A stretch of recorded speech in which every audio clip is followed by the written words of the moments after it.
Hey everybody, welcome to the Evening Reader. My name is Priscilla. How are you doing? How has your week been? It's been kind of busy and kind of crazy up in here, so I did not get another video done earlier this week.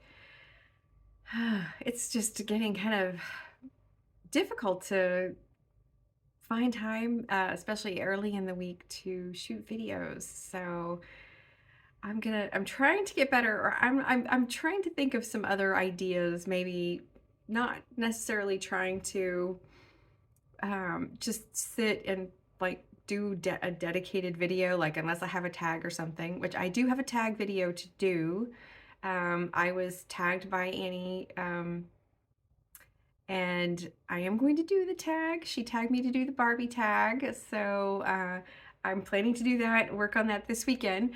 But just to, sit and chat and talk about books, it just is tough. And obviously I'm, also because I'm long-winded and and yeah, anyway, okay. Um, who cares? So anyway, I'm here to kind of do a Friday check-in and talk to you about my reading week. Um, I didn't read a lot this week. I read one book though. I read one book and I will get to it last. So I am still reading Demon Copperhead. I'm a little bit behind right now, but I'm hoping I can get caught up by Sunday. And I'm not going to talk about that because it's a buddy read with Roz at Scally Dandling About the Books and Stephanie. And so I will wait to, give my final thoughts on that at the end of the month when we're all finished. And I'm not close to finished. I think we're reading 16 chapters a week, and yeah, I'm actually a little behind this week, but I'll get to that. I was reading In the House in the Dark of the Woods by Laird Hunt with Jess as a buddy read at Stalking Kafka, but we both got to about the same exact point in the book, which was about halfway through the book, or a little more than halfway. And we both said, no, no more. Both of us were just having the feeling like we didn't feel like picking it up. Every time we had to think about picking it up, it was sort of like, I'd rather read something else. I don't really feel like picking it up. I can't speak for Jess, but for me, this was just a difficult one because it's basically a fairy tale, and I just don't get along with books based on fairy tales. They don't do anything for me. That kind of fantasy. This is kind of like, I guess, fairy tale horror, if you will. I didn't, it's not super a lot of horror, but then again, I've only read about half of it, so maybe it gets a lot darker. It is dark, but fairy tales are dark, so the writing is really beautiful. Laird Hunt is a wonderful writer at a sentence level, so I certainly can't fault it for that, but just this kind of thing does not float my boat. Let's just put it that way. So this is going somewhere. Maybe I will sell it. I'm not sure, to the used bookstore, but that didn't quite work for me. I'm still going to read more Laird Hunt. I have his book, The Evening Road, which I think will be good and is more realistic fiction and will be more up my alley. So that's a great thing. Let's see. I did go book shopping. I did a little book shopping this week, and I haven't gotten everything. I bought a couple of books online, but I'll go ahead and show you what I have so far. I've got something that's coming later, but I can just talk about it later. So I got a book for my birthday that I'm excited to read for Shorty September, that my friend Angela gave me, my in real life writing group friend gave me, and it's by, I think you pronounce it Nescio. Nescio. I'm trying to learn Dutch, and here I don't know how to say this. And this is Amsterdam Stories, and this was written in the early 20th century. So I'm really looking forward to diving into that. It's going to be perfect for Shorty September, both because it's short stories and because it's a tiny little book. So that's very cool. I'm really looking forward to this. Yeah, who is Nescio? It says that is Latin for I don't know. Nescio. It must be Nescio then. Okay. So that's one that I got. I didn't haul that, but received it. I did buy Claire Keegan's Small Things Like These for Shorty September. I have Foster on my Kindle, and I've just heard such wonderful things about Claire Keegan. I know Angelia at Read and Reread really loves her. I believe Sonia also really loves her. I've heard so many people singing the praises of Claire Keegan. And so I think it'll be fun to tackle a couple of her books for Shorty September. And this has such a pretty cover. And I was at the bookstore and like kind of plucking things off the shelves. I didn't want to go too crazy, but I picked up this one. So I've heard wonderful things. Looking forward to that. And then I got Emily St. John Mandel, The Glass Hotel. Unusual cover. I had not seen this cover before, but this is the one that they had at the bookstore. They had the other one that had that you usually see that's got a picture of a glass hotel like in the middle of a lake, I think. Or maybe that's Sea of Tranquility I'm thinking of. Anyway, I'm going to continue my Emily St. John Mandel reading. I'm really looking forward to this one. This is another one that everybody has really sort of raved about. I know this is another one Angelia loves. I've heard Kim at Middle of the Book March talk about this. And so I'm excited to get on with this because I really enjoy her writing. And you know, it's so interesting to me. I double checked. I think at Waterstones, she's in literary fiction, but at the American Book Center where I bought this, she is actually shelved with fantasy. So I don't know what they would do with her earlier books. They don't have any of her earlier books, probably because they're just older and they tend to keep newer things in stock unless they're things that are like classics or really popular books. So yeah, anyway, looking forward to this one. And then Jess and I might be doing another buddy read since we abandoned the Laird Hunt book. And she had this in her book haul, and I have been wanting to read it for a long time. So I went ahead and got a copy in case we decide to get going on that. And that is Maggie O'Farrell's Instructions for a Heat Wave. I have read only 2 books by Maggie O'Farrell. I have Hamnet, but I haven't read it.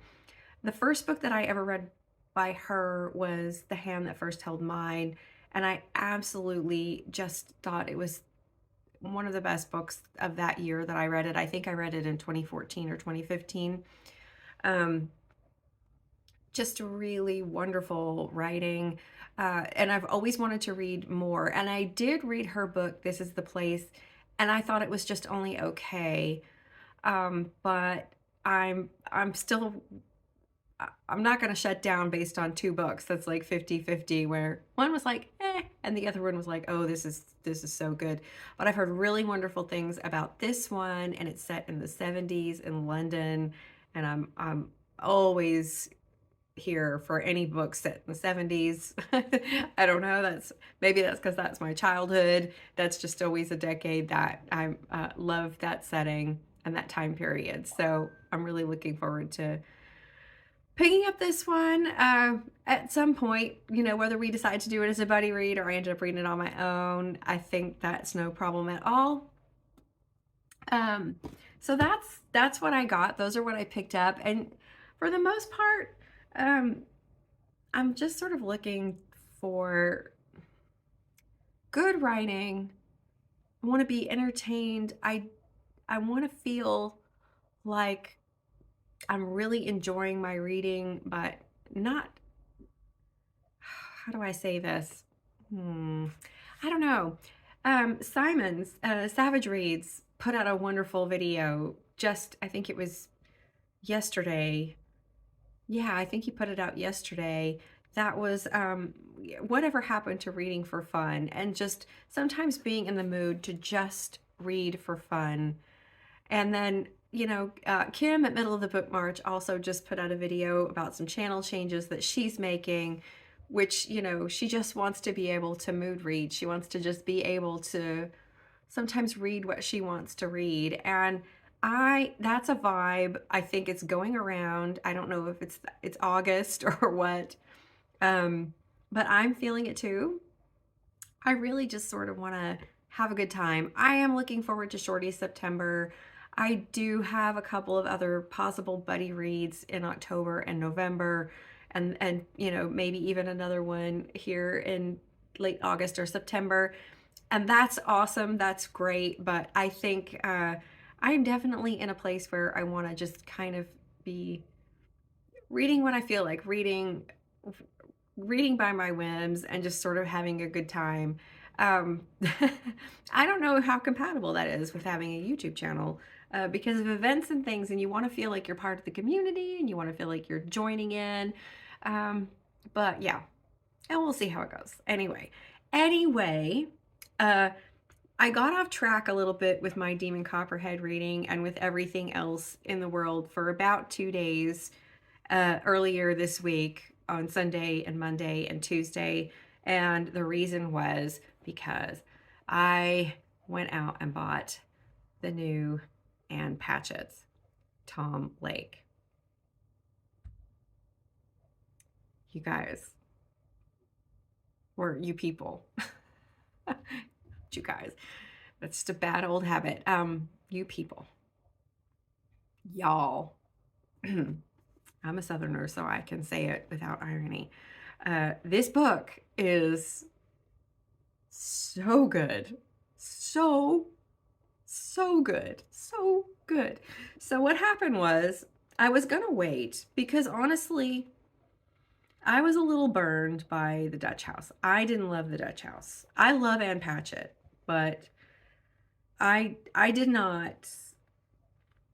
I thought the Dutch House was a bit of a hot mess, just to be honest. Maybe I'll reread it. Maybe it was my mood. Sometimes these things happen. But Sunday morning, I was kind of cruising through Goodreads, and somebody had posted this quote, and I'm going to read it to you. And from the book, and there's no spoilers. So the quote is, "There is no explaining the simple truth about life. You will forget much of it. The painful things you were certain you'd never be able to let go, now you're not entirely sure when they happened. While the thrilling parts, the heart-stopping joys, splintered and scattered and became something else.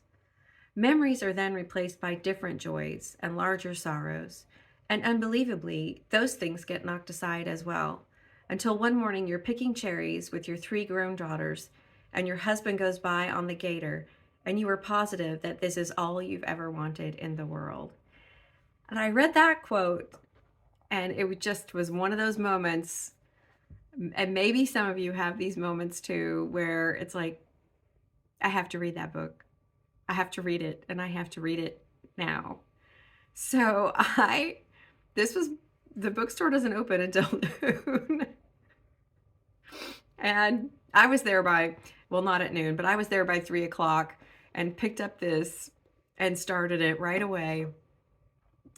And it just is absolutely fantastic. So, again, no spoilers, but what this book is about is a woman named Laura.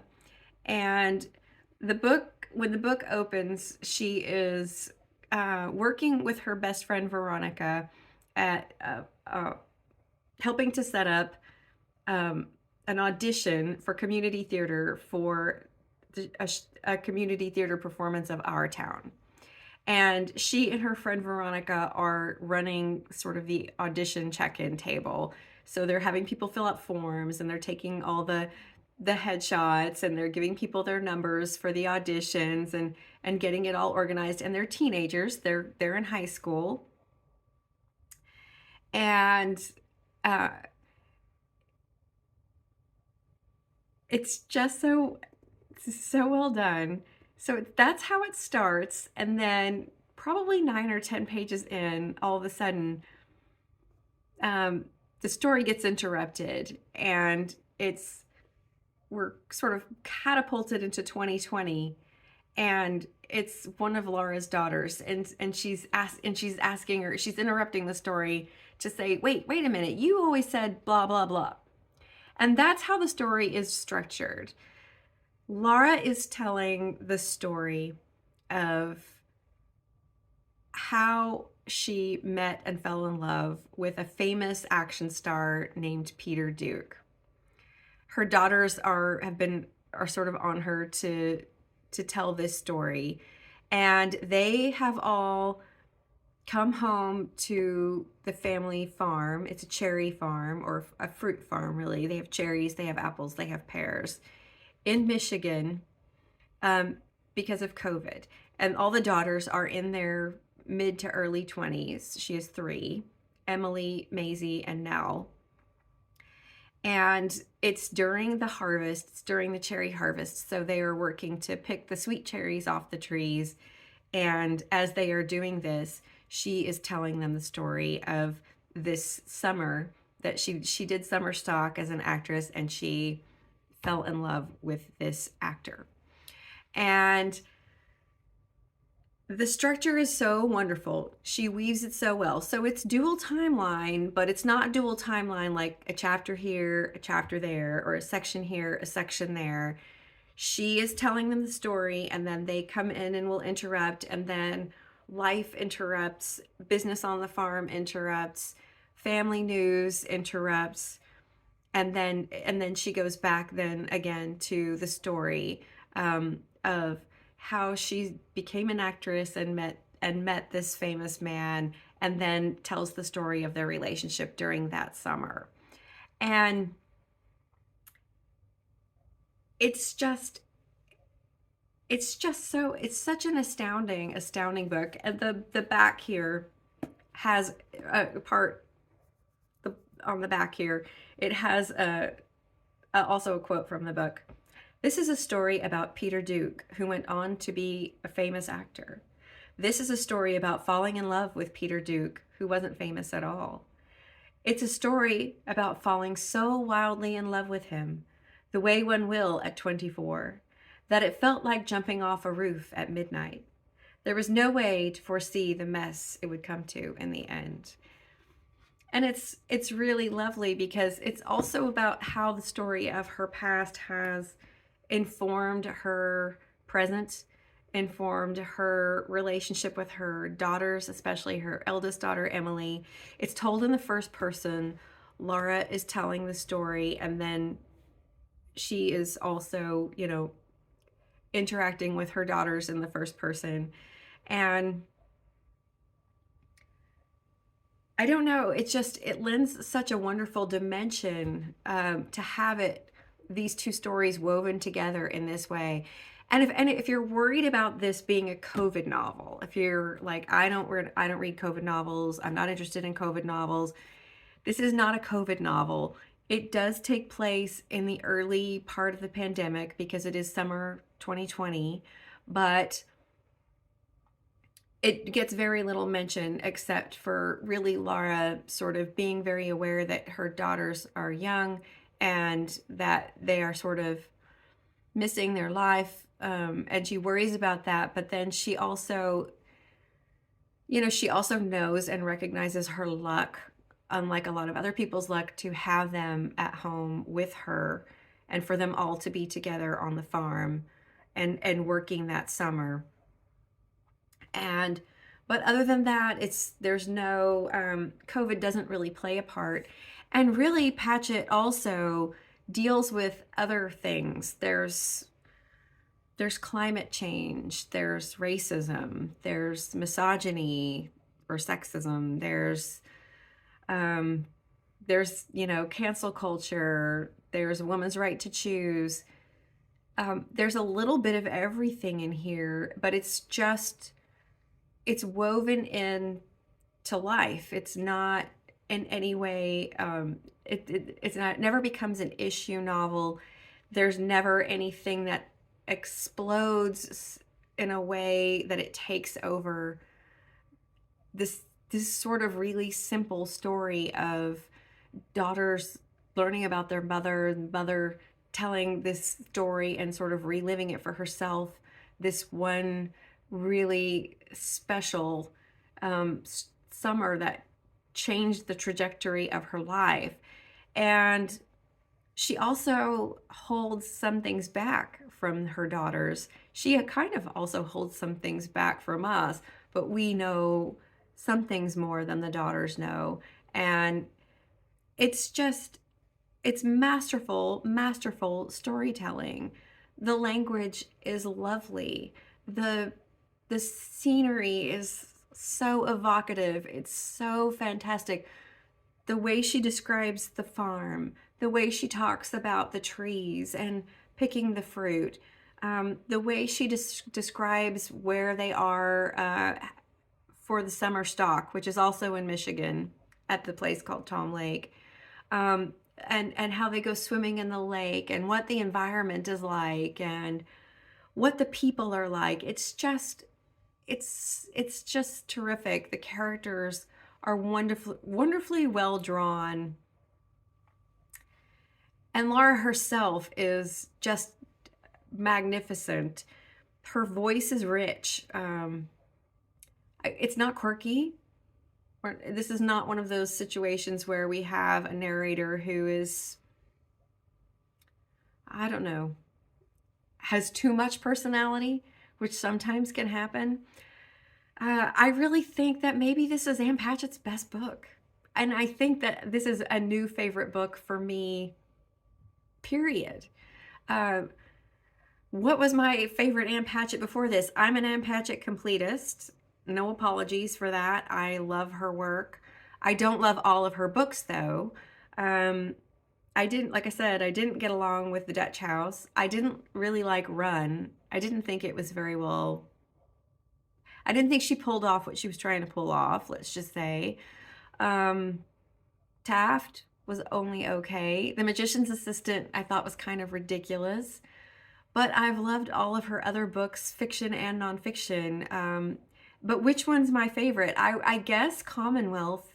But then I also love State of Wonder. I also love Bel Canto. They're such different books. And even her debut novel, The Patron Saint of Liars, is just really well done. Just, she's a natural storyteller. And I don't know, she makes it look so easy. Her eloquence, I guess that's the thing. I think she just has a certain eloquence to her writing. It's simple, it's not showy, but it's not, simple as like subject, verb, object, subject, verb, prepositional phrase. You know what I mean? Like, it's not that she never uses big words. It's not that she never uses metaphors. I mean, or those kinds of things. But there's a grace to her writing. So I highly recommend it. Obviously, I haven't seen anybody talking about it on YouTube yet. I might be one of the first people. But I also haven't been watching a lot of videos. I'm behind on that too. Imagine.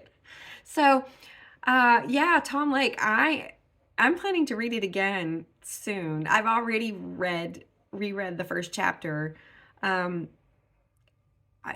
I can't get enough of it, I don't think. And I've read Commonwealth, especially multiple times. So, Ann Patchett does it again. All right, well, that's it for me today. Let me know your thoughts. Let me know if you think that you are going to read Tom Lake, or if you have another Ann Patchett that's your favorite. Let me know about any of these other books that I mentioned, if you've read them or looking forward to reading them. Or, let me know what you're reading this weekend and what you have going on. And I will be back next week to do the Barbie tag and, to do another check-in. So I hope that you have a great rest of your day, and I will see you soon. Thanks for sticking around and for watching. Take care. Bye.